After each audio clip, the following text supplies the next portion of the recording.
할렐루야. 아멘. 오늘은 기적의 문이 열리는 감사라는 제목으로 하나님 말씀 증거하도록 하겠습니다. 물고기 2마리와 보리떡 5개로 5,000명을 먹인 이 사건은 너무나 유명한 사건이라서 이 마태복음, 마가복음, 누가복음, 요한복음 4명의 이 복음서 기자들이 다 다루고 있는 내용이라고 할 수 있습니다. 그리고 우리에게도 너무나 친숙한 본문이기도 하죠.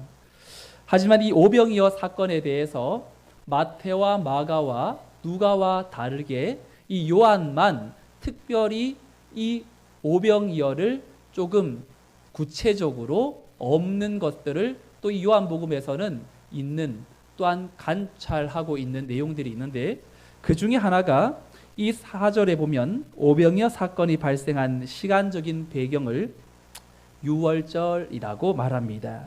4절에 마침 유대인의 명절인 유월절이 가까운지라. 다른 복음서들은 오병이어 사건을 기록하면서 유월절과 연관시키지는 않은데, 요한복음은 독특하게 이때가 유월절이 가까워 오고 있다고 말합니다. 여러분, 유월절이 가까워 온다는 건 이제 유대인들이라면 예루살렘으로 올라가야 할 때가 이르렀음을 말해줍니다.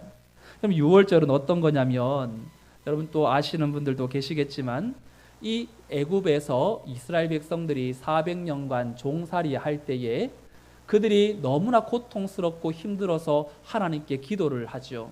우리를 잊으셨습니까? 우리를 살려주십시오.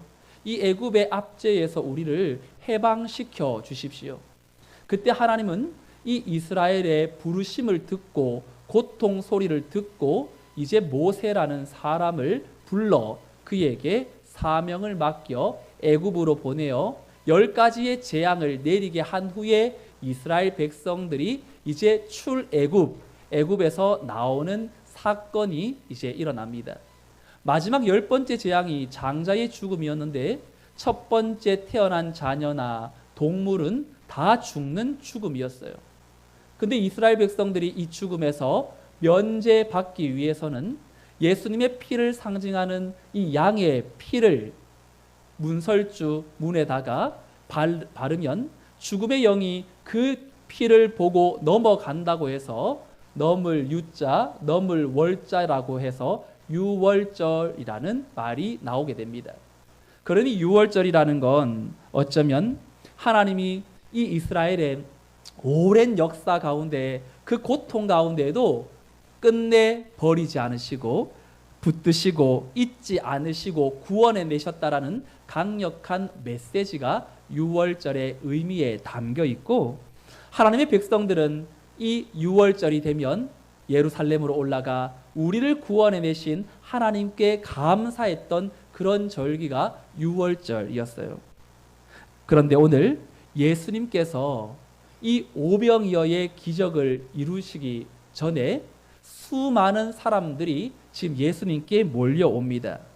마치 요한복음의 저자 요한이 이 광경을 보고 무엇을 생각했냐면 출애굽할 때의 이스라엘 백성들을 생각했어요. 수백만의 사람들이 자유를 얻어 이제 하나님으로 말미암아 홍해를 건너 광야로 들어가 만나를 먹으면서 하나님이 우리 민족을 이렇게 살려주셨구나. 그 사건을 오버랩하는 것이 지금 이 유대인들이 예수님 앞으로 달려 나오는 광경을 보면서 바로 우리를 잊지 않으시고 로마 압제에 지금 수백 년간 이 이스라엘도 로마 외세의 침략에 의하여 자유를 잃고 또 영적으로 곰핍하고 육적으로 지금 굉장히 이 배고파하는 이들이 예수님을 보고 달려오는 그 광경이 마치 출애굽한 이스라엘 백성들처럼 보였던 것이죠. 그래서 이 요한은 이 오병이어의 기적을 유월절과 연결시켜 설명합니다. 그런데 오늘 주님은 자신을 향하여서 몰려오는 그 수많은 사람들, 오늘 성경에 장정만 5,000명, 그리고 카운트되지 않은 여자와 아이들의 숫자를 합치면 10,000명은 좋게 넘을 것이라고 추산하는 이 현장에 예수님께서 12제자 중 한 명인 빌립에게 이렇게 질문하지요. 5절 말씀에 보니까 우리가 어디서 떡을 사서 이 사람들을 먹이겠느냐. 주님은 왜 유독 이 빌립에게 질문하셨던 것일까요? 주님이 지금 오르신 언덕은 베세다라는 마을에서 멀지 않는 곳에 있었는데 바로 빌립이라는 사람이 이 베세다 출신이어서 자기 지역이에요. 요즘 말로 나우발이 있잖아요. 여기가 나우발이라고 얘기하잖아요. 자기가 너무 잘 아는 지역이라는 거예요. 그래서 예수님도 이 빌립에게 물으면 떡을 어디서 구할 수 있을지 혹은 이 빌립의 마음을 시험하고자 이 빌립에게 물었습니다. 그 질문의 의도를 요한은 6절에서 이렇게 말하죠. 이렇게 말씀하시면 친히 어떻게 하실지를 아시고 빌립을 시험하고자 하심이라. 주님은 이미 이 상황에 대해 어떻게 해결해 나가야 되실지를 알고 계셨지만 이 빌립의 마음을 떠보려고 질문하셨어요. 그런데 빌립은 예수님의 대답에 이렇게 답합니다. 7절 말씀 함께 읽어볼까요? 7절 시작. 빌립이 대답하되 각 사람으로 조금씩 받게 할지라도 200데나리온의 떡이 부족하리이다. 여러분들의 생각은 이 빌립의 대답이 좀 현명하게 잘 대답한 대답입니까? 아니면 좀 아쉬운 대답 같습니까? 왜 아쉽나요? 현실적으로 얼마나 잘 파악했습니까? 불가능하다. 현실적으로 너무나 이 명확하게 상황을 또 판단했던 대답. 조금씩이라도 받게 할지라도 200데나리온의 떡이 있어도 부족할 판입니다. 주님. 이런 빌립이라는 사람은 굉장히 계산에 빠른 사람이었던 것 같습니다. 무언가 이 일이 될지 안 될지를 너무 딱 보면 또 들어오는 그러한 판단에 있어서 이제 앞선 사람, 우리도 어떤 일을 행할 때에 있어서 이것이 되겠습니까? 안 되겠습니까? 라고 물을 때 된다 안 된다에 따라서 특별히 공동체가 부정적인 한마디를 딱 이야기하면 그 다음 긍정으로 생각했던 사람이 답을 못해요. 왜냐하면 부정적이라는 이 말은 영향이 너무 크거든요. 근데 이 주님 앞에 이 질문에 빌립은 부정적으로 답했어요. 예수님은 이 빌립의 대답에 어쩌면 자신의 불신앙을 나타내는 말처럼 느끼셨을지 모르겠습니다. 각 사람으로 조금씩 받게 할지라도 200데나리온의 떡이 부족하리이다. 한 데나리온이 당시 노동자 하루 품삯이었어요. 그러니까 200명이 하루 동안 일해서 벌은 돈을 이제 한 10만 원이라고 치면 2천만 원이 있어도 이런 수천 명의 사람들을 다 먹이기에는 부족합니다. 빌립은 예수님이 행하신 기적을 수없이 보아왔습니다. 예수님이 행하신 기적을 너무나 많이 보아왔지만 빌립은 그 기적을 자신에게는 연결시키지 못했던 것입니다. 마치 그의 대답은 이런 것과 같은데 주님이 가나 혼인 잔치에서 물로 포도주를 만드신 걸 제가 보았어요. 왕의 시나이의 아들을 고쳐주신 것도 제가 잘 압니다. 다리가 마비가 되어 일어날 수 없었던 그 사람을 일으켜 세우신 것도 저는 보았습니다. 그러나 하나님께서 주께서 나를 위해서 그 일을 하실 수 있는지는 저는 확신이 없습니다. 이 말이 아니겠어요? 우리도의 신앙생활도 어쩌면 그렇게 주님께 말하고 있지 않습니까? 하나님, 정말로 다른 사람들을 향하여서 이루시고 행하시는 것들을 제가 보았고 또 예전에 저의 기도 제목을 응답해 주신 거 저도 알아요. 그런데 이번 문제만큼은 소망이 또 희망이 보이지 않습니다. 우리의 현실의 문제가 너무나 커서 그 현실에 하나님을 가두어 놓는 우리의 모습이 우리의 신앙생활을 하면서도 너무나 쉽게 나타나고 있는 모습들이 있게 마련이지요. 오늘 빌립에 이어서 본문에 보면 또 한 사람의 인물이 등장하는데 이 인물이 오병이어의 기적을 가능하게 했던 이 역할을 했던 사람인데 바로 안드레라는 사람이에요. 베드로의 형제 안드레인데 예수님의 질문에 빌립이 200데나리온이 있어도 부족합니다 라고 말하고 나서는 이 침묵을 깨고 안드레가 예수님이 묻지도 않았는데 그가 이렇게 예수님에게 말합니다. 9절 말씀 함께 읽어볼까요? 9절 시작. 여기 한 아이가 있어 보리떡 5개와 물고기 2마리를 가지고 있나이다. 그러나 그것이 이 많은 사람에게 얼마나 되겠사옵나이까. 안드레에게 중요한 말을 합니다. 그의 말도 빌립이랑 비교해보면 별반 다를 게 없어요. 안드레도 뭔가 부정적인 뉘앙스를 가지고 대답합니다. 하지만 빌립과 결정적인 차이가 하나가 있습니다. 빌립은 200데나리온이 있어도 부족합니다. 없는 걸 가상해서 말했지만 안드레는 사실을 말합니다.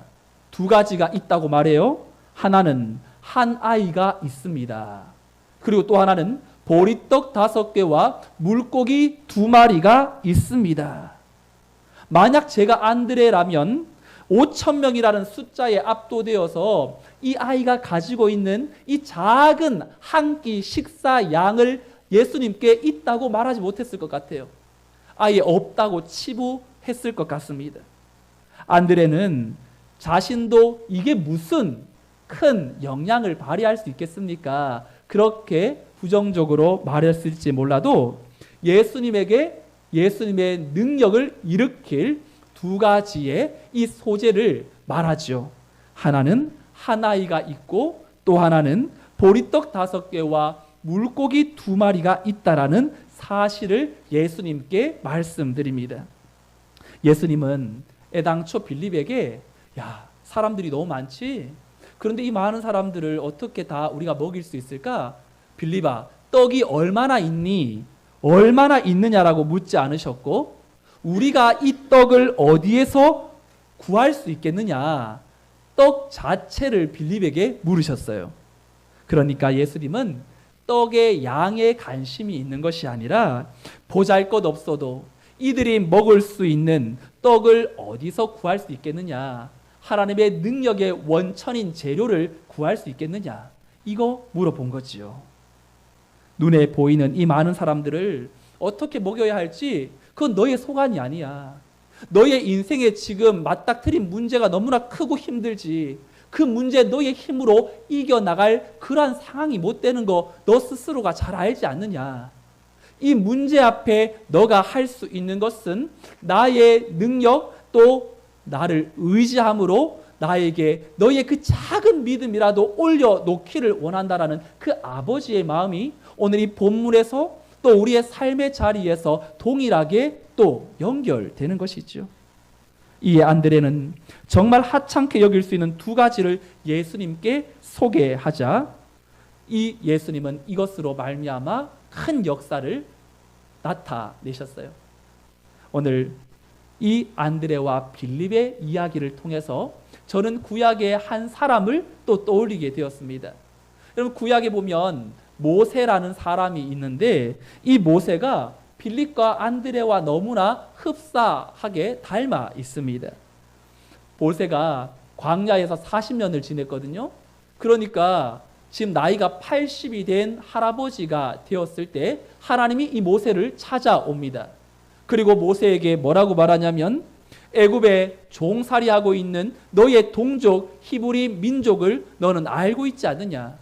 그들이 지금 400년이라는 긴 시간 동안 종살이에 신음하고 있는데 너가 가서 그 민족을 구원 이끌어내라. 그때 이 모세가 하나님에게 어떻게 반응합니까? 4가지로 하나님에게 이렇게 답해요. 내가 누구이기에 바로에게 갑니까? 이스라엘 자손을 내가 누구이기에 애굽에서 인도하여 냅니까? 하나님이 나를 보내셨다라는 것을 이스라엘 백성들이 믿지 못하면 어떻게 합니까? 나는 말이 어눌한 사람입니다. 차라리 제 형 아론을 보내세요. 그가 말을 얼마나 잘하는데요. 그들이 나를 믿지 않고 내 말을 듣지도 않고 하나님이 너에게 나타나지 않았다고 말할 거예요. 지금 모세의 이야기를 들어보면 여러분 변명이 너무너무 많죠. 못한다고 하는 사람들에게는 많은 것이 있는데 바로 변명이에요. 근데 할 수 있는 사람에게는요 변명이 없어요. 해보겠습니다, 하겠습니다, 순종만 있을 따름이죠. 여러분들은 하나님의 그 명령과 말씀 앞에 변명되기 바쁘세요? 아니면 순종하려고 노력하십니까? 모세는 할 수 있는 모든 이유를 다 동원해서 그 일만큼은 나는 절대로 못합니다. 무슨 수를 써서라도 저는 그 역할을 할 그러한 능력이 없습니다. 그때 하나님은 모세를 포기하지 않아요. 우리 하나님은 정말 끈질기신 분이세요. 여러분 이 자리에 교회 나왔지만 오늘 이 자리에 처음 나오신 분들도 많이 있으신데 하나님이 여러분들의 발걸음을 인도하신 것이지 우리가 이 자리에 가려고 막 마음 먹고 의지를 다 동원한다고 해서 올 수 있는 자리가 아닌 거 알잖아요. 하나님이 우리의 인생을 붙드셨으면 그 지목하신 하나님의 그 선택받은 인생은 끝까지 소망의 항구로 나가게 되는 줄로 믿습니다. 하나님은 모세를 끝까지 놓지 않으셨어요. 원망 혹은 부정적인 대답으로 한결같이 일관하는 그 모세에게 하나님은 놀라운 한 가지를 이야기하시는데 출애굽기 4장 2절 말씀에 이렇게 말씀하십니다. 여호와께서 그에게 이르시되 내 손에 있는 것이 무엇이냐? 그가 이르되 뭐가 있다고요? 지팡이가 있습니다. 모세는 도무지 내 삶을 보니까 하나님께 올려드릴 만한 소재거리가 하나도 없는 거예요. 그런데 하나님은 늘상 모세가 잡고 다니는 그 지팡이를 주목합니다. 너 아무것도 없다고? 너의 힘과 능력으로 내가 행할 것인데 너는 내게 맡길 것이 아무것도 없냐? 지팡이 있지 않느냐? 지팡이는 있는 것이라고 생각도 못했을 텐데 내 손에 있는 것이 무엇이냐? 지팡이. 그러면서 이 예수님과 하나님이 주목하고 있는 것이 무엇입니까? 작은 것이라도 별 볼 일 없는 것이라도 나에게 있는 것을 하나님이 사용하시도록 올려놓으라는 것입니다. 한 아이가 있고 보리떡 5개와 물고기 2마리와 모세가 가지고 있는 이 지팡이는 어쩌면 믿음의 눈이 열리기 전에는 이런 것에서 무슨 선한 것이 날 수 있겠느냐, 이건 도무지 안 될 수밖에 없다, 우리의 마음을 뭔가 전환시키는 그러한 소재가 못 되죠. 그런데 하나님은 모세의 지팡이로 무엇을 보여주십니까? 출애굽기 4장 3절에 이렇게 말합니다. 여호와께서 이르시되 그것을 땅에 던지라 하시매 곧 땅에 던지니 그것이 뱀이 된지라. 모세가 뱀 앞에서 피하매. 그럼 지팡이가 하나님의 손에 들려지자 무시무시한 뱀으로 바뀌어 모세도 그 뱀 앞에 두려워 떨지요. 하나님께서는 우리 성도들에게 나와 동역하자, 너에게 있는 것을 작은 것이라도 나에게 다오, 그러면 내가 그것으로 하나님의 일을 보여주겠노라 말씀하십니다. 하나님은 무지한 인간에게 하나님의 일을 보여주시기 위해서라도 내게 있는 작은 것, 그것을 하나님을 위하여 내어놓기를 원하십니다. 저는 큰 문제가 있을 때마다 혹은 작은 것이라도 먼저 하나님 앞에 하나님 제가 기도하겠습니다. 어떨 때는 금식 기도하겠습니다. 하나님 이 문제는 하나님이 인도해 주시는 걸 제가 보게 해주세요. 근데 여러분 기도하고 시작한 그 문제는 반드시 하나님의 결과를 보게 만드세요. 그래서 제 마음속에 인간의 생각으로 이거 하는 게 아니구나, 목회 하나님 사람의 생각으로 하는 게 아니구나, 하나님께 붙들리면 되는구나, 하나님 내가 정말 작은 것이라도 하나님께 올려드릴 수 있는 그런 목회자가 되게 해주시고 정말로 내 안에 있는 무언가가 하나님 앞에 사용되지 못할 것은 없음을 제가 인정하고 나의 삶을 녹슬 없어지기보다 타라 없어지기를 원합니다. 그렇게 간혹 기도하는데 여러분, 한 아이가 가지고 있는 한 끼 식사량이 예수님의 손에 올려놓자 주님은 그 제물로 어떻게 합니까? 11절 말씀 함께 읽어볼까요? 11절 시작. 예수께서 떡을 가져 축사하신 후에 자들에게 나눠주시고 물고기도 그렇게 그들의 원대로 주시니라. 아멘. 주님은 없는 것으로 일하지 않으세요. 하나님은 무에서 유를 창조하셨지만 이제 창조하신 이후에는 무에서 유로 창조한 것이 아니라 있는 것에서, 정말 우리가 놓치고 있는 작은 것에서 그것을 가지고 별 볼 일 없는 것으로 하나님은 별 볼 일 있게 만드시는 하나님의 일하심이 바로 오늘 오병이어의 사건의 핵심이지요. 사랑하는 성도 여러분, 어린아이의 손에 들려진 이 떡과 물고기의 능력이 있는 것이 아니라 하나님의 손에 올려놓자 이것이 얼마나 하나님 안에 풍성하게 또한 베풀어지고 나누어지는 것입니까? 오늘 말씀을 통해 우리는 하나님의 능하신 손에 내어놓아야 할 나의 작은 것은 무엇인가? 여러분, 그것이 시간이라도 괜찮아요. 우리 교회는 그런 점에서 하나님이 행하셔야 될 일들을 보아야 할 그러한 섬김과 봉사의 장이 또 준비되어 있습니다. 우리 다음 세대들을 위해 섬겨야 할 교사들이 필요합니다. 우리 유치부 아이들이 조금씩 이렇게 늘어나고 있어가지고 이 한두 분의 교사로서 감당하기가 좀 버거운데, 다음 세대들 정말 아이들을 위해서 헌신과 사랑으로 또 돌봐야 될 교사도 필요하고, 주일 점심 식사도 얼마나 이게 만만치 않습니까? 함께 해야 될 봉사자들도 필요하고, 전도해야 될 대원들도 필요하고, 기도의 자리에 나와 기도의 시간을 하나님께 올려드림으로 하나님의 이 사역에 동력해야 될 하나님의 자녀들도 필요합니다. 여러분, 제발 하나님 앞에 나를 제한시키지 마세요. 연약해서, 나이가 많아서, 아직은 믿음이 성숙하지 못해서, 말씀을 잘 몰라서, 여러분, 하나님의 일은 언제나 우리의 부정적인 요소를 걷어내고 난 뒤에 내 작은 것이라도 그러면 하나님 이거라도 하나님 앞에 올려드릴 수밖에 없사오니 하나님 이것을 사용해 달라고. 여러분, 성문교회가 하나님의 귀한 역사 앞에 쓰임받기를 원하십니까? 그렇다면 우리의 작은 것이라도 여러분들이 하나님 앞에 할 수 있는 그것, 여러분들이 시간을 내어 또 여러분들의 물질로, 여러분들의 봉사로, 또 여러분들이 할 수 있는 그것이 어떤 것이라도 여러분 하나님 앞에 내 작은 것이 하나님의 손에 올려질 때에는 그것은 더 이상 작은 것이 아니라 놀라운 하나님의 은혜의 통로가 될 줄로 믿습니다. 오늘 마지막으로 주님은 기적을 베푸시기 전에 축사하셨습니다.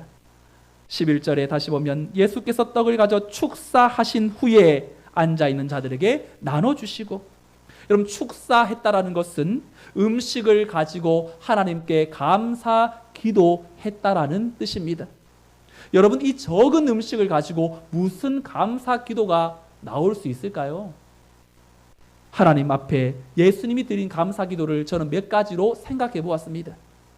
먼저 하나님은, 하나님께 이 주님의 기도는 이 소년이 내어놓은 적은 양과 떡과 물고기를 통해서도 하나님의 풍성한 공급하심을 의심하지 않고 충만히 나타날 것에 대한 확신의 감사 기도였을 것이고, 또 하나는 예수님의 감사 기도는 하나님의 나라는 거창한 것이 아니라, 큰 것이 아니라, 뭔가 맨파워, 뭔가 능력 있는 사람이 교회에 와서 많은 헌금을 해서 돌아가는 것이 아니라 작은 것, 2렙돈을 내는 한 여인의 주님을 사랑하는 그 마음으로부터 시작되는 것. 그래서 작은 것으로 시작하여 마침내 큰 것으로 맞춰지는 원리를 따라 하나님께서 이 적은 것을 통하여 큰 일을 이루실 것이라는 것에 대해서 바라보며 감사 기도였을 것이며, 마지막 주님의 기도는 하나님의 나라가 이와 같다라는 것을 깨닫기 때문에 감격의 감사 기도였을 겁니다. 여러분, 천국에 가면 어떤 일이 벌어날까요? 누구는 많이 먹고 누구는 적게 먹고, 누구에게는 풍족하고 누구에는 곰핍한 상황이 없겠죠. 12바구니에 찼더라. 원 없이 먹었는데도 남음이 있고 더 여유가 넘치고 풍족한 것이 하나님 나라의 방식이라면, 지금 오병이어가 이루어지고 있는 이 현장이 하나님의 나라의 작은 모습이죠. 그러니 예수님의 감사기도는 하나님의 나라가 지금 이곳에 임하였음에 대해서 감사드리는 기도의 제목. 여러분, 우리가 돈이 많아서 천국이 아니라 마음과 마음이 연결되어 함께 서로 같은 목적과 방향으로 신앙생활하는 가정 안이 천국 아닙니까? 육선이 가득하고도 그 안에 분쟁이 있다면 참으로 그것이 지옥과 같다고 말하는 것처럼 오늘 예수님은 한 소년이 먹으면 없어져 버릴 오병이어를 붙들고 감사 기도를 하신 이후에 기적이 일어나지요. 여러분, 우리의 인생의 여정에 감사는 언제나 또 다른 기적의 통로가 됨을 믿으시기 바랍니다. 감사는 오늘 이렇게 내게 큰 은혜 베풀어 주셨으니까 감사합니다. 이건 감사이지만 정말 더 고차원적인 감사는 지금의 상황을 바라보며 하는 감사가 아니라 그 다음에 일어날 일을 미리 바라보면서 감사하는 거예요. 하나님, 지금은 이 모습이지만 나중에는 반드시 하나님 앞에 내가 변화된 더 나은 모습으로 더 나은 인생이 될 줄 알고 하나님 감사드립니다. 우리의 미래의 소망은 하나님께 있기 때문에, 우리의 미래는 하나님께 달려있기 때문에 지금 내가 하나님을 신뢰함으로 하나님을 붙드는 그 자리에서 내 현실을 초월하고 넘어서는 감사가 하나님으로 말미암아 나타나게 되는 것이죠. 여러분, 이번 한 주간 아직 이루어지지 않은 기도 제목이 있으세요? 낙심하고 있으세요? 불평하고 있으세요? 하나님이 더 좋은 것을 주시기 위해서 시간을 들이고 계심을 여러분 믿으시기 바랍니다. 삶이 더 험한 벼랑으로 지금 몰려가고 계세요? 그 험난한 벼랑 끝으로 우리를 몰아가시는 하나님의 궁극적인 이유는 벼랑 끝에 서야 믿음의 날개가 있음을 알게 하시기 위함이 아닙니까? 우리는 미래를 알 수 없고 어떤 것도 장담할 수 없고 젊은 날은 젊은 대로 또 나이가 들면 나이 든 대로 항상 문제가 우리 안에 펼쳐지죠.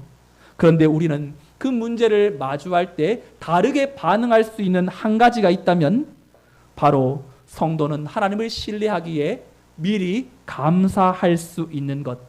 어떤 일이 닥칠지는 알지 못하지만 분명한 것은 주님이 우리 인생에 앞서가서 그 일을 행하고 계시고 우리는 그 하나님으로 인하여서 반드시 소망의 항구에 당도한다는 그 확신이 우리에게 있으니 이 한 주간도 어떤 상황에서도 감사로 여러분들의 그 삶에 하나님의 일하심을 더욱더 경험하고 여러분들의 입술에 하나님을 향한 감사가 회복되어 온전한 하나님을 향하여 쓰임받는 믿음의 권속들로 나아가시기를 우리 주 예수 그리스도의 이름으로 축원드립니다. 아멘.